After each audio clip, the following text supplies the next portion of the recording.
Everything we put in our mouth is going to do one or two things.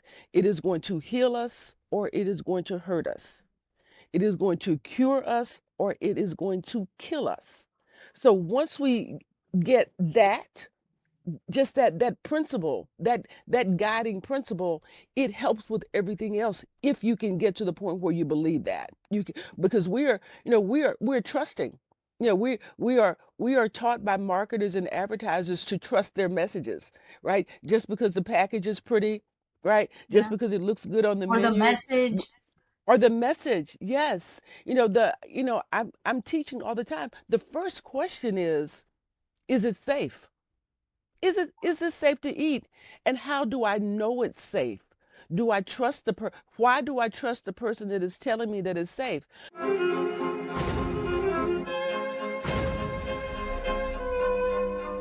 Hello, welcome back. I'm Andrea Park. And I'm Alexa Dimitru. And this is Alive Again podcast, a podcast where attorneys and other professionals meet to discuss real life challenges and how our decisions shaped our journeys. Today, we are in Romania. We record this episode from Romania. That's the reason why the background is changed. It's a different library. Library. Today's guest is Michelle Petties. I hope I pronounced your last name correct. You did. She's a TEDx speaker, food story coach, and author of the award-winning memoir, Living Large, The Stories of a Food Addict. After years of excelling in media with brands like Radio 1 and Disney ABC, Michelle struggled with emotional overeating and gained and lost over 700 pounds. She developed a prescriptive writing process to help individuals transform their food management skills by rewriting the emotional stories that shape eating behaviors. Michelle offers workshops, retreats, and speaking engagements, empowering others to achieve lasting wellness and performance.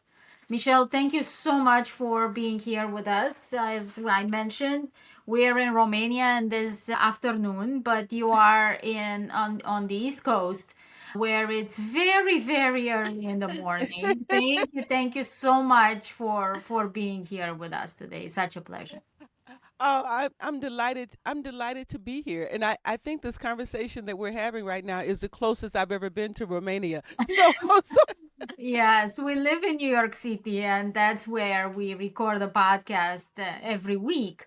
But it's Easter, it's the Easter week, and also next week I have the launch of my memoir, award winning as well in the US last year. It's the launch in Romanian. I translated it in Romanian, and it's gonna be the event next week. So that's the that's good reason stuff. why we're here. Yes. That's good stuff. Congratulations to you. Thank you. Thank you so much. So I've listened to your TEDx and it's incredibly powerful. And my book is, and I have it right here. My mom has it very, very close. You just Yes, it's called Alive Again. And where am I going with this is that this book started in prison, in the federal prison in the US, as a cookbook. And when you spoke about food is love and that African American women live through food, you brought tears to my eyes because a lot of the women in prison that helped me and kept me alive and fed were African American women. And what you mentioned there is exactly how I felt. And it is love, but as you mentioned, and I will let you speak now, the flip coin of too much food and how we process the idea of food and eating. Yes, yes. Oh, oh my goodness. Thank you so much for sharing that. That warmed my heart to hear it. And also the fact that Alive Again started off as a cookbook. That's what my doctor told me to write. She told me to write a cookbook. But it turned out that, the story, as you found out, the story is the thing that connects us and drives us. And it is the story behind the food. And yeah, the this whole notion about a food being love is something that we have to unpack and we have to look at, right? And if we are eating the wrong things, and there are some wrong things to eat, right? I'm in that lane. There is stuff out there that's being marketed to us as food, and it's really not food. It's really drugs. And the consumption and the overconsumption of that stuff is not loving. Yeah. That actually kills us. And I mean, it kills our good health, right? It kills our ability to process and connect with one another and our emotions because it impacts brain function. But when we are fed, right, good whole food, right, fresh fruits, vegetables, high quality protein, that's real food. That is nourishing to us. That is nourishing to us for our bodies. But the reality is that love is nourishing to our spirit and nourishing to our soul. And the connection that comes when we're when we're with one another, that's the love, right? And food is a part of it, Yeah. but An I don't want to. extension. It's an extension. It's an expression. Yeah. It's an expression because certainly, we can love one another without food being present. I don't think anybody can doubt that, right? Clear. We can do that. And we don't have to have food around to do it. But sometimes, because food is so closely connected to emotional situations, we think it's the food. Yeah. The food gets the credit or the food gets the blame, depending on what's going on. So yeah. Yeah, yeah. That's super interesting what you mentioned that in America, food a lot of times is not good. And Mhm. we have the privilege of observing that because we travel to Romania and to Europe a lot and we see Mhm. the difference. We Mhm. feel the difference. She feels Yes. the difference much more. She's born in the Yes. US and raised there with the food over there. But the difference, she feels the difference more. Yes. Yeah.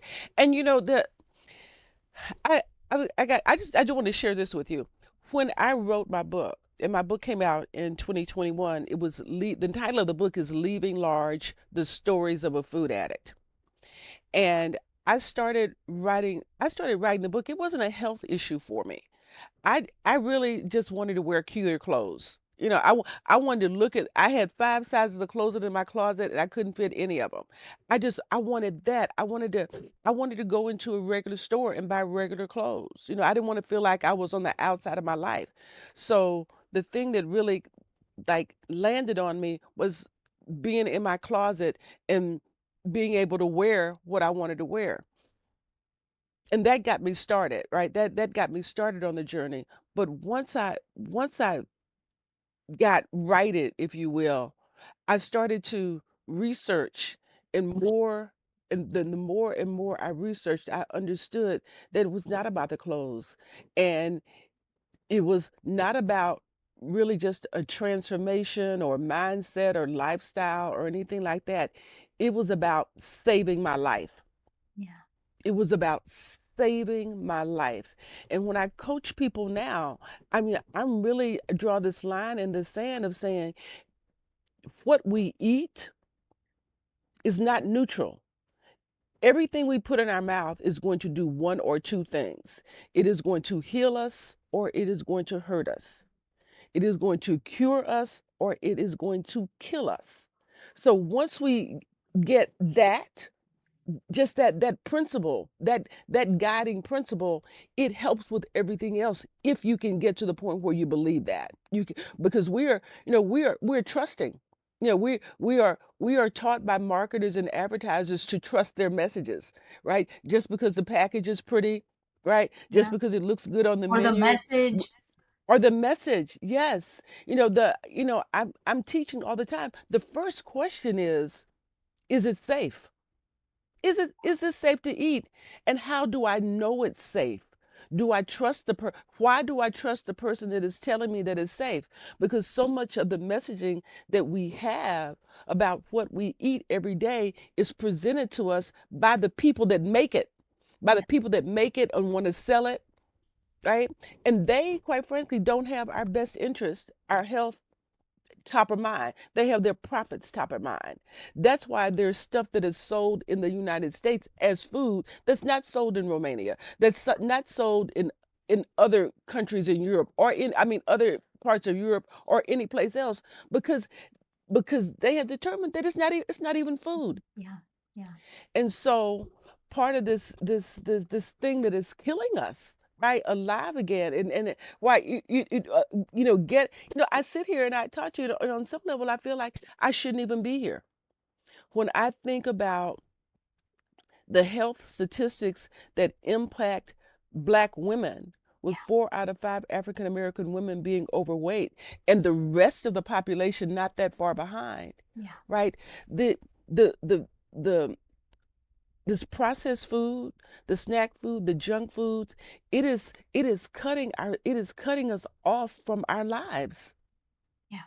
It really, because the more we're not able to process our emotions, the more we're cut off from authentic connection. Yeah. That's living authentic connection, right? The more not being able to process those emotions shows up in our body with extra weight, the more it impacts our ability, it impacts our ability to move through this world and function at a higher level, to live life at its fullest, because we can't move. Yeah. So this is something we have got to wrap our arms around and our thoughts around, and start making some fundamental changes Yeah. about what we believe about food, eating, and hunger. Yeah. And I love what you mentioned in your TEDx about the 3 questions that you ask yourself before you put anything in your mouth. And Mm. the one that I personally do all the time is why am I eating this? Am I hungry? Yes. And is it emotional? Am I Yes. bored? Why Yes. do I feel Yes. the need to Yes. eat this? Is it a craving? What is it? Hmm. And You know, also in the US, we read all the labels. hmm yeah, and we have to read them. We have to read them. Then we have to figure out if we can pronounce it. And I'm not eating anything I can't pronounce. Right? Yeah, Let's just start there. I'm not eating it if I can't pronounce it. a simple rule. Um, but Andrea, I do want to go back to those 3 questions. I have a whole framework that I use to help people transform their thoughts and their beliefs around food, eating, and hunger. And it's that the platform is my brand. Is I am brand new now. And the first is we have to begin and believe.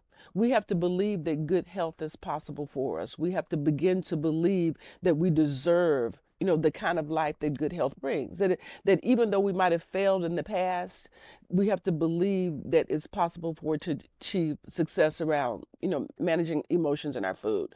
The second, that R, is rise up and reinvent, because we all have stories. We all have limiting beliefs that keep us stuck in a place. So we have to recognize what those stories are and then begin to rewrite them.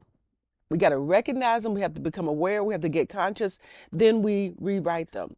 Then the third in the A in brand new is alignment and accountability. Sometimes it is tough when you think you're in this fight all by yourself, right? And you talk about being in prison and how folks, black folks, people wrap their arms around you and they did it through food. Well, that was community, right? And so community helps us get through things, get helps us get through tough times, right? When right that and that alignment and accountability comes when you're in community, people that you depend on and people that depend on you. That sometimes we can't always see it when we're in the when we're in the food. And the N in brand new, the first N is nutrition and nourishment, which is one of the places where those questions come in. That we when we understand that the only problem, the one and only problem that food solves is hunger, Yeah. then we can get that clarity that I talked about in my TED talk. When we just put food in its proper put food in its proper place. The D in brand new, I call it DSW, not the shoes. It is drink, sleep, and write. And you know, the hydration, we have to have the hydration, we have to have the sleep, because these things that we're battling, the food addiction, the extra weight, the obesity, those things are diseases. They are diseases. And one of the ways that we manage disease and we fight disease is we do it through rest. While we're asleep, our body repairs itself. Sleep helps with impulse control. You know, all of those things that go on in our mind when we think we need to eat when we're really not hungry. So that the hydration, that's how we process the toxins out of our body. I used to never drink enough water. I didn't even get it. And the writing, oh my gosh, the writing is where the transformation actually happens, because everything that happens to us, including eating, including extra weight, happens because of what's going on in our thoughts and in our brains. Yeah. We have to do that work first, because once we do the head work, right, that internal work, then our bodies have to follow. Oh, exactly. Yeah, Everything falls into it, place. it Yeah. Yeah. yeah, we so that DSW is all this stuff that I never thought was important. And then we go to the N in new, part of this framework, and that is no is the new yes. So we have to decide, right? Right? Yeah. You like that, Alexi, huh? Right? So we have to decide what we want. We have to decide the yeses that we want in our life so we know what to refuse. We have to say yes to some stuff, but in saying yes to some stuff, we have to say no to some other things. Yeah. And then eat. That's evaluate, ask, and think, right? And and that's eat. All that evaluating, asking, and thinking, that takes some energy, that takes some attention, that takes some time. But that's where those questions come in. The evaluation, is this really food? Am I hungry or am I something else? Why this food now? Will this food give me the body, the life that I say that I want? Right? So we have to decide up front what kind of life we want, how we want to move through this world, how we want to show up, how we want to feel. Once we make that decision, what is called beginning with the end in mind, you decide where you want to go. You decide that, and then you make the choices to get you there. And so this training, this framework applies not just to food, but everything in life. Yeah. It applies to everything in life. We have to be intentional. We have to ask those questions. And at first, it seems like all these questions. After you practice it, you can ask them in about 3 seconds, right? In about 3 seconds, you can ask them all. Yeah. Yeah. Then it takes discipline. Yeah, you know, it takes discipline, and you know what else it takes? It takes vision. It takes imagination. Yeah. You know, it takes the ability to imagine the possibilities outside of where you are in Mhm. the moment, Oh, yeah. and then to always be moving toward that. You know, to me it's like babies, right? I don't have children, but I'm sure you remember when Alexi was a little baby and she was learning how to walk, right? She's learning how to walk, and she's got on a little pamper, right? And she's trying to stand up. And the first time she tries it, she stands up, she probably falls. Yeah. And I don't know if she cried when it happened, right? Because it surprised her, right? It's because you don't come, babies don't come out the womb walking, knowing what to do. They have to learn, Yeah. right? And part of learning is falling down. And so that first time she fell on the pamper, right? She cried a little bit, it surprised her. She stood up, tried to walk again. She probably fell again. I wasn't there, but I bet Alexi, when you fell the second time, the third time, all those subsequent times, when you fell, you probably giggled. Look at me, I fell. I mean, it became a game. Let me get back up and keep on trying. Because the only thing that you could see, the only thing that babies see, is they see the walking people. They don't see failure. It never once not crosses their mind that they won't walk. I mean, it's evidenced by the fact that adults are walking around. When we're babies, failure never enters our mind. The fact that we won't achieve the thing that we set out to achieve, which is to do what the walking people do. And that same mindset, that same vision of the possibility, that same creativity, we can learn how to use it as adults and apply it to everything in our life. It's like we lose it somewhere along the way, but we can get it back. It's absolutely possible. Yeah. Yeah. I I absolutely love that analogy. And it's not something that you think about, that you have all this evidence around you that it's possible. And that leads me into the question of addiction, right? When you think of Mhm. addiction, you think of impairments, Mhm. impairments, substances that impair you, right? Alcohol, Mhm. drugs, things like that. Mhm. But does that, the fact that food isn't thought of as a drug necessarily, that I feel like that helps with the denial, because we So, need I, food to live, right? So yes, yes. So I'm glad you brought that up because here's the distinction. We absolutely need food to live, but we need real food to live. We need fresh fruits, fresh vegetables, high quality protein. That is real food. We need whole food to live. But the processed stuff that has the stuff in it that you can't pronounce, that has the salt, the salt, the fat, the sugar, the starches, all the preservatives, that stuff, that's drugs. That stuff is a lab experiment. That's not food. We don't need that to live. In fact, that stuff kills us. yeah, It impairs cognition, memory, productivity, performance. It inhibits our health, but health. Yeah, it is pushed on us as food. And that's why, when I'm teaching people, the first thing I want people to understand is that it's not your fault because we are our brains are hijacked from the times that we are babies to create desire for that stuff which is not food, that is formulated to be addictive. They formulate it. They spend billions of dollars, right? They spend billions of dollars on the research to get the color just right, to get the crunch just right, to get the recipe, to get the packaging, to get all that just right, to get people addicted, to keep people addicted. They make the portion sizes larger, larger, and larger. They put more sugar. Sugar isn't everything. Depending on the research you look at, sugar is more addictive than cocaine. yeah, And so people get trapped in this cycle of thinking that it's their fault, that they don't have any willpower, they don't have any self control, they don't have any self discipline. And it's not the truth.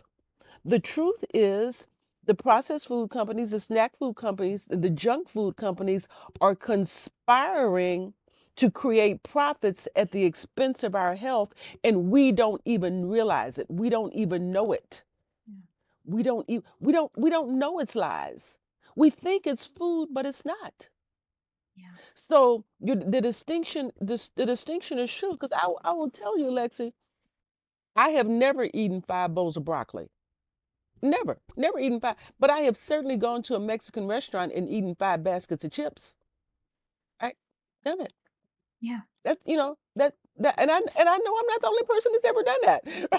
Clearly. Yeah. No, they are addictive when you open a bag of, I don't know, not even chips, but something Hmm. else that it's Yes, not as good. You can't stop, literally. yes, yes. And they do that on purpose. They do it on and because that's they call it food, but it acts in the brain as drugs. Yeah. It acts in the brain like drugs. And so it further impairs our health because our brains are trying and our brains and bodies are trying to figure out what to do with it, right? Because we're treating it like it's food, we're eating it like it's food. Our body is saying, I'm hungry, feed me. We're giving it chips and a soda. And And our it's body is saying empty, that we're empty hungry. calories. Yeah.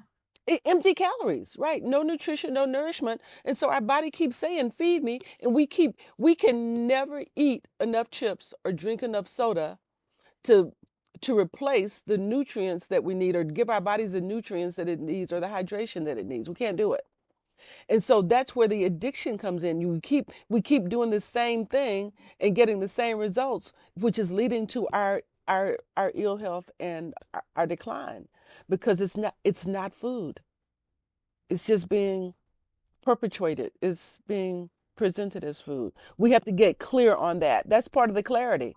That's Yeah. part of the clarity. Is it food or is it not food? Figure that out. Is this emotion in my stomach or is this hunger in my stomach? The because we don't know. We're so used to just feeling something in our stomach or feeling something that we don't want to feel and responding with food, Yeah. So right? many We times. just Yeah. so many times. And And that's the journey, that's the work. yeah. And I don't remember what study it was, but it said that more than 60% of the times when we feel hungry, we're dehydrated.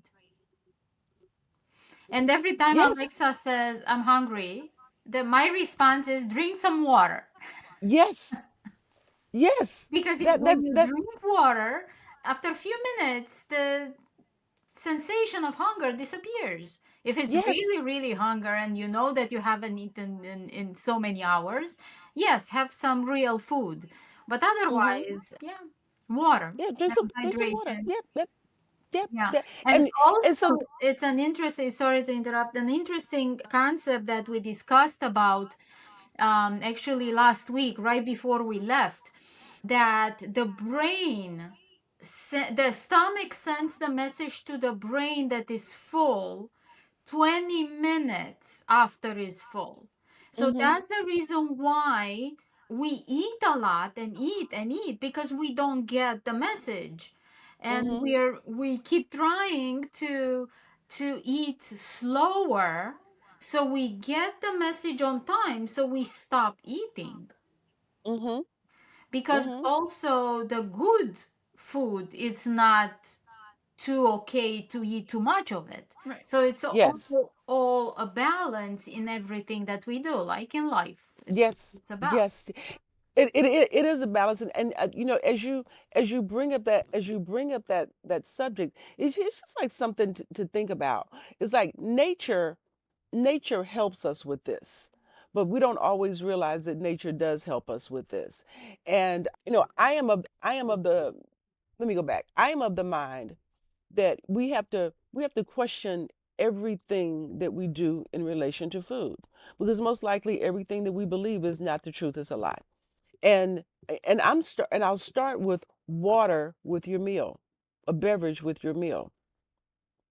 So I grew up not drinking water with my meal, and it had everything to do with the fact that we're supposed to chew our food, chew our food, chew our food, chew our food, chew your food. And so the more you chew your food, the longer it takes to eat. And also, if you eat and you drink water, what happens is the water dilutes the digestive juices and makes your digestion ineffective, or let me say less effective. But it's something that we do and accept wholesale in this country, and it doesn't really promote the very thing that we're trying to do. And part of it, I do believe this, is that the amount of time that we set aside for lunch, for breakfast, for Yeah. dinner, we're always doing it in a rush, Rush. Yep. right? We're not taking the time to honor the process of nourishing our bodies, right? To to do it in a way that's healthy. So we got to eat fast, so we got to drink the water because we don't have time. We're in a rush. And being mindful about that practice can really cause some shifts if you give yourself time to enjoy it and appreciate, appreciate the color, appreciate the smell, appreciate the texture, appreciate the time to yourself to think about all of that. That's thing one. The other thing is this, is that if you're if you're eating whole food, it takes some time to actually do it. Like if you're eating a potato, right? If you're eating a baked potato or something, or mashed potatoes or whatever, it takes some time to eat that. But if you're eating potato chips, which are, it's not even food, you can eat a bag of potato chips in about a minute. Because it's nothing. I mean, they're nothing. But to eat a baked potato, right, with the skin on, because you watch the skin, you have to chew that. You have to go through all the fiber. Your process in your body's actually processing the nourishment, the nutrition, the food. The same thing with nuts. I love the nut in that. Nuts are high in calories, right? You don't want to eat too many of them. Yeah. Well, the whole process of cracking the nut, right, and getting to the nut, that takes time.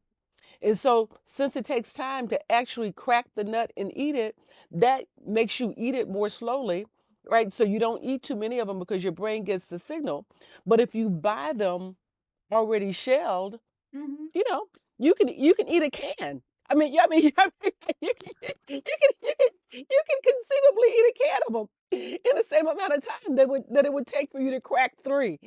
So it's just paying attention to things like that. That when something is hearty, right? Then that's your leaning into nurture eat the eating process being nurturing for you. I mean, some of the things you get are, you think, oh, this is so light and airy. I mean, nothing against the French or the Europeans or anything like that. But I mean, a croissant, take a croissant, right? What, it is flat, excuse me, it is flour and it is fat. Flour and fat, maybe a little salt and sugar, maybe some yeast, right? But you put it in your hand and you squeeze it, and it's nothing. You can eat it. You can eat it again. You can Oh, eat it bite. about three Yeah. seconds. Yeah. You can eat it in 3 seconds. Right? Um, much different. Much different from something heartier, Yeah. right? That you have to process. So yeah. I want to go back to something you said a little earlier. You said, is this a feeling of hunger or is it an emotion in my stomach? Mhm. I want you to Mhm. unpack the emotion aspect. Okay. Okay. What's All right. going on in the stomach? What's the emotion in the stomach? Okay. So here's the thing about emotions. Emotions don't walk up to you and shake your hand and say, "Hello, I'm angry. I think I'll eat a pint of ice cream." I'm sad. I think I'll eat a pint of ice cream. I'm frustrated. I think I'll eat a pint of. It doesn't happen like that. The emotion doesn't come up and announce itself. What happens is you just feel something. You just think to yourself, there's some cookies in there. Yeah, I think I'm gonna go get some cookies, right? So if you have a thought, oh, I'm hungry. I need to get something to eat. That's likely hunger. I'm hungry. I need to get something to eat. But if you have a thought that says, hmm, I think I want some cookies. I think I want some chips. I think I want some specific thing. That is Oh, likely a Coke, right? That is likely an emotional response. And it's likely emotional response because that specific food represents something to you. Something you have, that's the time to say, wait a minute, was I hungry a few minutes ago? Did I want these chips? Did I want this? Did I want these cookies a few minutes ago? Did I want it an hour ago? Did this came on? What just happened? What did I just hear? What did I just see? What did I just read? What did I just think about? If you're having a craving for something, that craving likely represents an emotional space that you have not healed. That's why I say cravings are a good thing. They can be a good thing Yeah. if we Signals. if we treat them in the right way.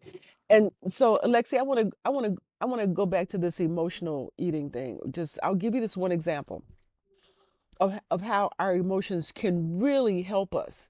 And when we start to uncouple the emotion and the eating, how we learn so much about ourselves. So a while back I was at the post office. And I was mailing some books. I was in line with a couple other people mailing some books, and all of a sudden the post office clerk and one of the people in line got into a fight. Not a physical fight, but a Yeah. big argument. Argument. I mean, it was loud and they were going at it. They were going at it. And the other people were standing in line. The clerk and this customer are just horrible. And then it settles down, right? Then it settles down. They work it out and it's okay. And I go up, I mail my books, and when I walk out of the post office, I think to myself, I think I want to go get something to eat. And because I use those questions every day. I said to myself, why do I want to go to eat? I'm, I wasn't hungry when I came into the post office. And what I realized was that incident with the clerk and the customer upset me. It was upsetting to me. And prior to that incident, if you had asked me if I was sensitive like that, I would have said no. I wouldn't have even realized that about myself. And once I was able to identify that I wasn't hungry and just say, oh, that thing upset me, the feeling to eat went away because I acknowledged the emotion. Sometimes you don't have to do anything but acknowledge the feeling, right? I mean, sometimes you can deal with it. You may want to deal with it, or you just may want to put it in a corner and come back to it later. You could all those things are appropriate.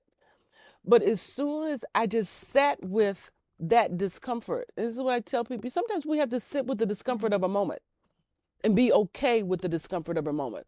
But we are socialized to believe that we aren't supposed to feel discomfort, that everything's supposed to feel good, but it's not. Sometimes, right?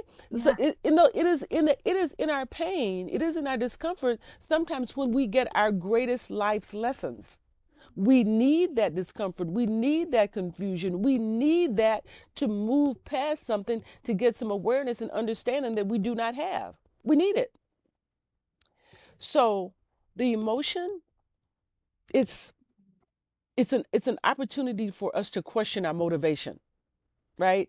Whatever whatever we're feeling, because it sometimes we may get the emotions confused. We may call it disappointment, but it may really be anger because we're not ready to embrace the fact that we're entitled to be angry. So we call it disappointment, but it's really not, right? So all of this is process. All of this is learning, but it is knowing that frustration, stress, anger, sadness, grief, all of that can show up in our stomach. We can feel it in our stomach, but we can also feel it in other parts of our bodies too, right? Once we get aware. Um, and and once we develop some techniques for dealing with those emotions, right? Once we feel them, it's like when we deal with emotion, we learn how to deal with emotion, then we don't have to go to the food. Yeah. Did that help you? Very much, because I feel like it really needs to be exclaimed. And I think that's such an important part of weight loss and a part of life. I mean, Health. health, you have to understand Yes. that food comes from emotion. The addiction to food comes from an emotion. Yes, And yes, it's yes. hiding, just as all addictions, right? You're hiding and running Mm-hmm. away from an Mm-hmm. emotion. Mm-hmm.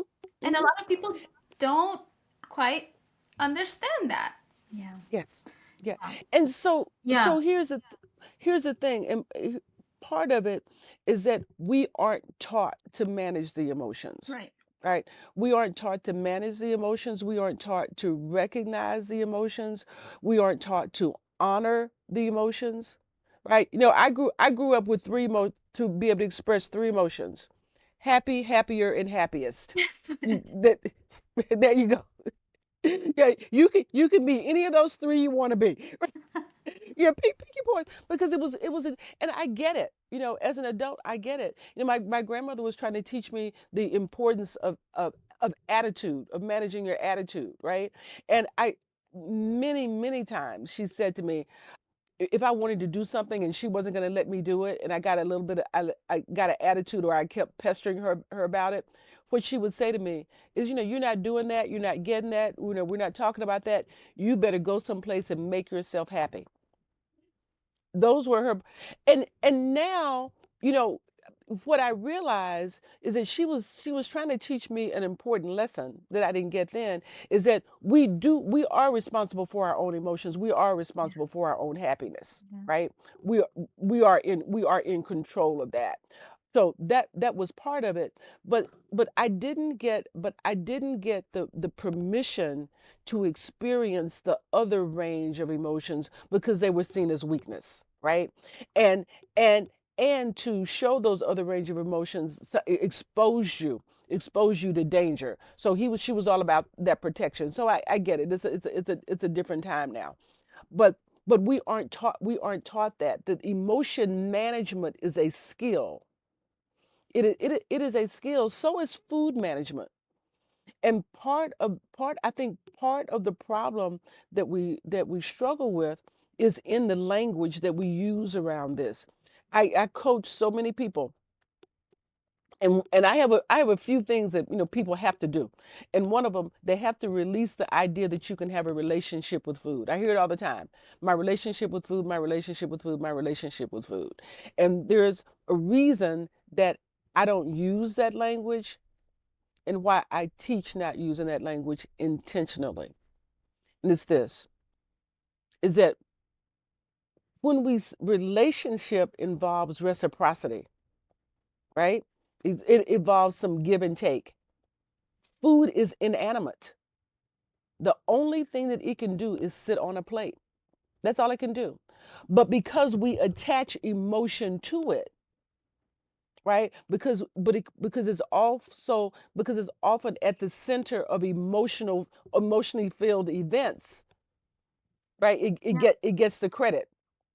Yeah. So once we realize that we cannot have a relationship with food because food can't have a relationship with us, then it forces us to think about where we can have real relationships. It forces us to stop looking for food to fill emotional spaces, and just to do the thing that it can do, which is to satisfy hunger. We don't want to improve our relationship with food. What we want to do is we want to improve our mastery. We want to improve our skill around managing food. That and we do that by improving our skill around managing our emotions and recognizing our emotions. Yeah. And that's done with awareness, like anything else.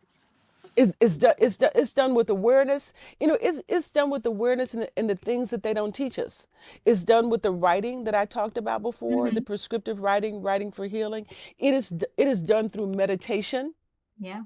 Meditation is exercise for the brain. Yeah. And how we respond to food, how we respond to everything in life starts in our brain. Well, then we have to exercise that muscle. Meditation is that. It it is rooted in affirmations. The things that we say to ourselves about food, the things that we say to ourselves about emotions, we have to be intentional about putting new stuff in our brains for us to latch onto when we come into these situations. As affirmation, I mean, we say it like it's true, we keep saying it until it's true, until it becomes a part of us. right? And it's the visualization. It's the stuff that we talked about earlier, imagining the possibility, living in that possibility. I think about, what I think about. I think about brides. This is something I use in my story. I call it the bride story.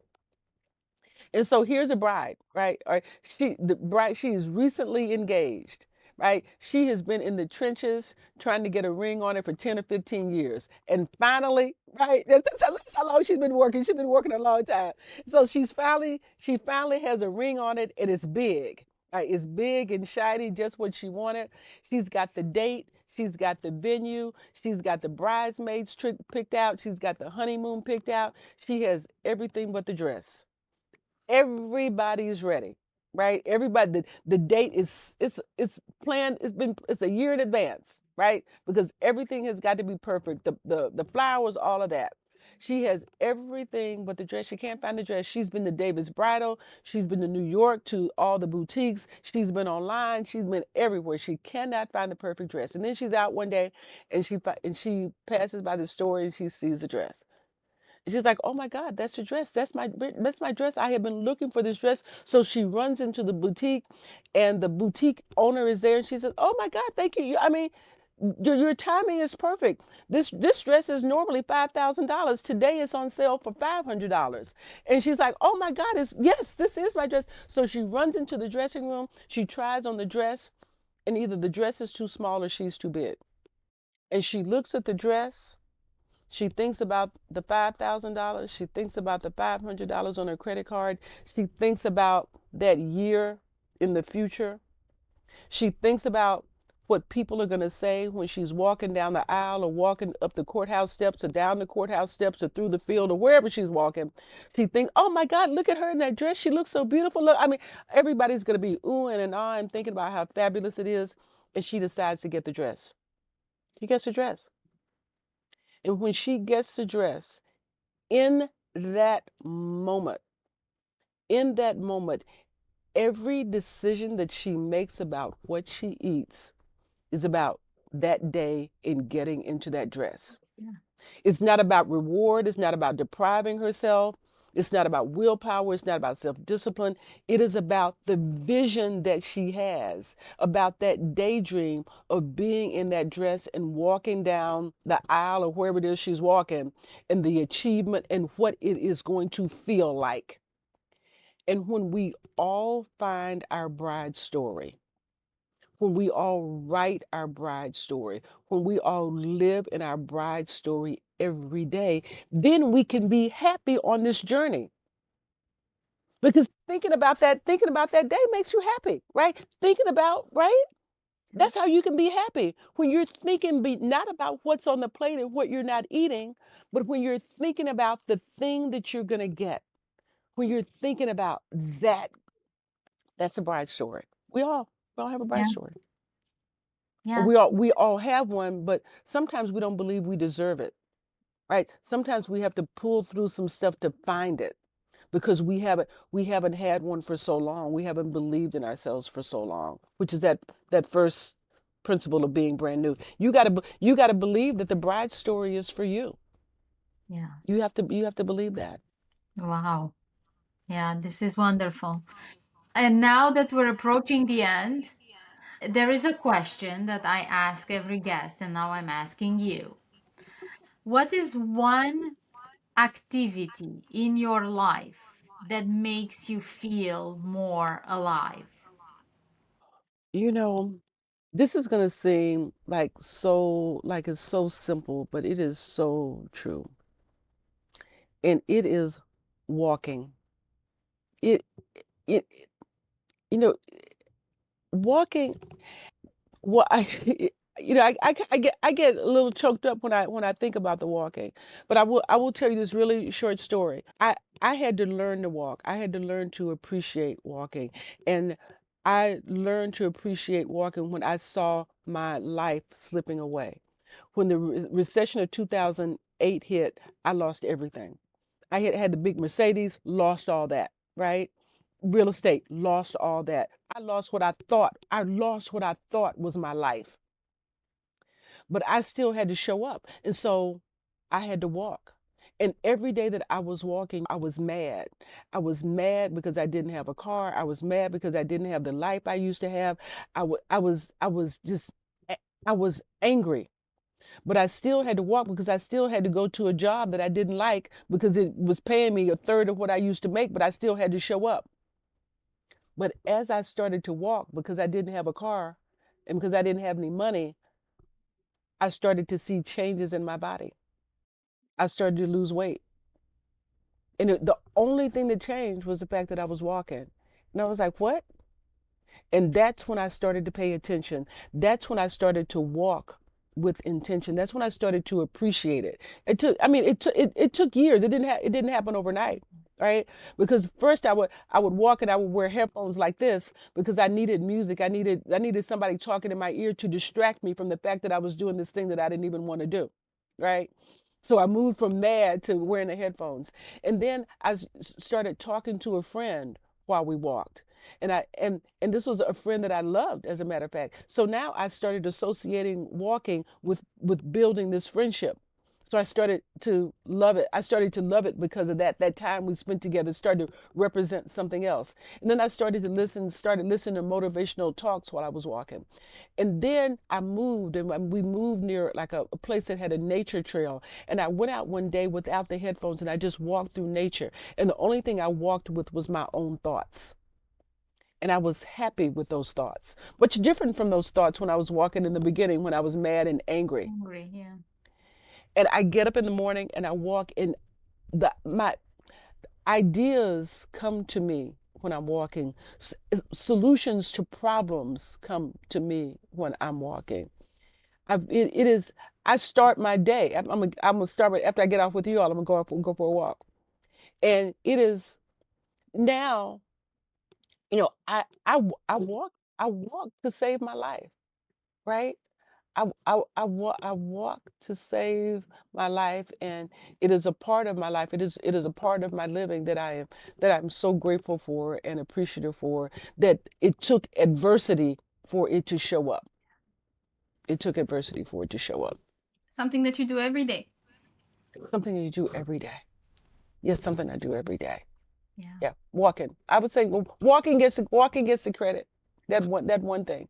That one thing. That's wonderful. Wonderful. Thank you so much for being here with us today so early. Enjoy your walk. It has been a pleasure. It has been an absolute pleasure. And really thank you for this platform. You know, thank you for this work. I just, you know, I adore seeing the mother-daughter duo. That warms my heart to see you doing this work, to see you doing this work together and see you also connected. Thank Thank you. you. Thank you so much. Thank you, our listeners. And for more conversations and episodes, please subscribe and follow us. We'll see you next week. Bye bye.